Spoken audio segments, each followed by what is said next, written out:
His chariot wheels sank into the earth. His bow, the one weapon that could end the war, refused to obey him. 3 curses, spoken years apart, all activated at the same moment. And across the battlefield, Arjun raised his arrow. This is the story of the greatest warrior who ever lived, and why the world made sure he lost. It began with a mother's shame. Kunti, young, unmarried, terrified, placed her newborn son into a basket. He was born glowing, golden armor fused to his skin, earrings that could not be removed, gifts from his father, Surya, the sun god himself.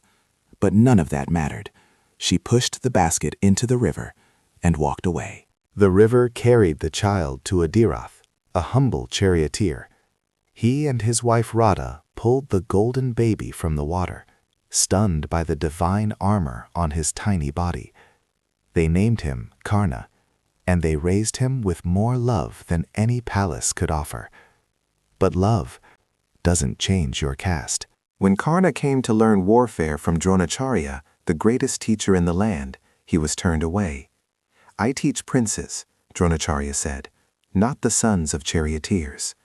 The same Dronacharya who would teach Arjun everything. The door shut in Karna's face, not because he lacked talent, because he lacked a title. So Karna lied. He went to Parshuram, the warrior sage who only trained Brahmins, and told him he was one. Parshuram saw his fire, his hunger, his impossible discipline, and he taught Karna everything, every weapon, every divine astra. Karna became lethal, but the lie was a ticking bomb. One afternoon, Parshuram slept with his head on Karna's lap. A scorpion, some say a wasp, bored into Karna's thigh. Blood poured. Karna did not flinch, did not move, because waking his guru mattered more than his own agony.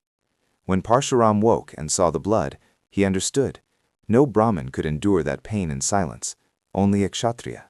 "You lied to me," he said, and he cursed Karna. "The knowledge I gave you will abandon you when you need it most." Then came the tournament, the day the princes of Hastinapur showed their skills to the world. Arjun dazzled everyone. The crowd roared his name. And then a stranger walked onto the field, Karna. He matched every feat Arjun performed, arrow for arrow, weapon for weapon. The crowd fell silent. And then someone asked the question that would define his life. "Who is your father?" Silence. Shame. A charioteer's son had no right to challenge a prince. The rules were clear. Karna stood alone in that arena, humiliated, until one man stepped forward. Duryodhan. He crowned Karna king of Ang on the spot. "Now he is a king," Duryodhan declared. "Does anyone object?" That single act of loyalty bought Duryodhan Karna's devotion. Forever. At any cost. At Draupadi's Swayamvar, the contest to win her hand, Karna stepped forward to string the impossible bow. Draupadi stopped him. "I will not marry a Sutputra," she said, "the son of a charioteer." The greatest archer in the room, rejected. Not for lack of skill, for lack of blood. Karna never forgot, and Karna never forgave. Years later, in the court of Hastinapur, when Draupadi was dragged before 100 kings after the dice game, Karna spoke the cruelest words. "A woman with 5 husbands is no better than a woman of the streets." It was his darkest moment. The wound Draupadi gave him at the Swayamvar, he returned it 1,000-fold. Vengeance made him small, and that stain never washed away. On the eve of the Great War, a woman came to Karna's tent. Kunti, the queen of the Pandavas. She fell to her knees and wept. "You are my firstborn," she whispered. "You are not a charioteer's son. You are a Pandav.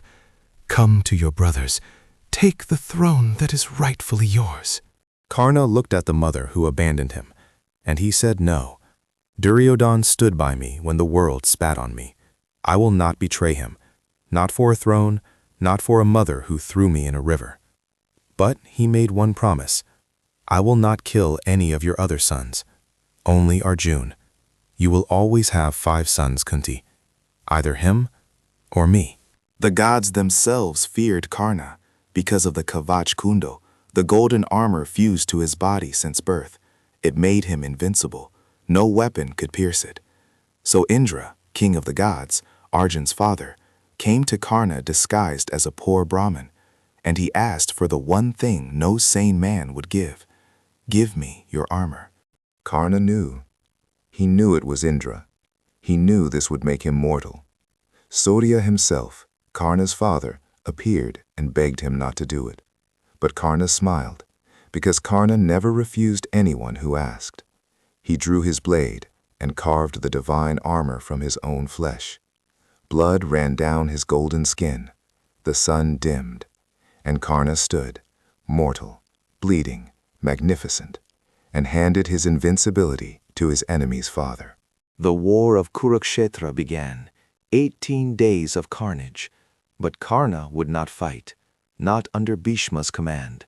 Bhishma, the grandsire, had once called Karna half a warrior. So Karna waited 10 days, 10 days of watching his allies die, until Bhishma fell. And then Karna entered the war like a hurricane. On the 17th day, the armies of the Pandavas trembled. Karna tore through their formations like fire through dry grass. Warriors fled at the sound of his chariot. He had the Nagastra, the serpent weapon, aimed at Arjun's throat. One release, and the war was over.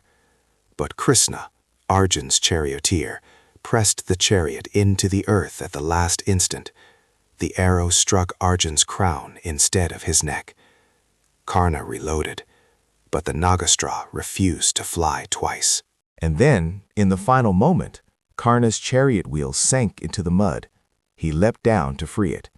And as his hands gripped the wheel, Parshuram's curse struck. Every weapon technique vanished from his mind. Every mantra, every astra, gone. He looked up at Arjun and called out, "Wait, let me free my wheel. Fight me with honor." Arjun hesitated, but Krishna whispered, "Where was his honor when Draupadi was humiliated?" Arjun released the Anjalika arrow. It struck Karna's throat. The greatest warrior in the Mahabharata fell to his knees in the mud, one hand still on the wheel, the other reaching for a bow that no longer obeyed him. The sun, Surya, his father, dimmed across the sky. And Karna died as he lived, alone.